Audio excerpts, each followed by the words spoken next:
Stéphane Fourier, DPO Agency. Nous poursuivons nos définitions sur, un jour une définition sur le RGPD. Nous en sommes toujours à la lettre D parce qu'effectivement, il y a quelques mots quand même qui commencent par la lettre D dans tout notre lexique sur le sujet. Et notamment, on arrive aux différents droits justement des personnes. Et on va commencer en premier lieu avec le droit à l'information. Donc évidemment, avec la mise en application du RGPD, aujourd'hui, toute personne a un regard sur ses propres données, où qu'elles soient, quelles qu'elles soient.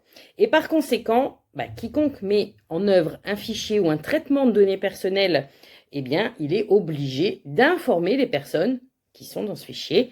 Et donc, l'objectif également de la collecte doit être connu par les personnes, d'où l'importance de collecter les consentements. Et évidemment, le caractère obligatoire ou facultatif de faire partie de ce fichier. Également, les destinataires des informations. C'est important de donner toutes ces informations aux personnes avant même qu'elles intègrent un fichier. Et en fait, la chose aussi qu'il ne faut pas oublier, c'est d'informer les personnes s'il y a des transferts de données vers un pays hors de l'Union européenne. Je suppose que vous avez dû voir l'amende record dernièrement justement pour Meta, puisque des données ont été transférées en dehors de l'Union européenne. Donc, toutes ces informations doivent être vraiment connues au moment de la collecte des données par la personne qui vous donne ces données personnelles.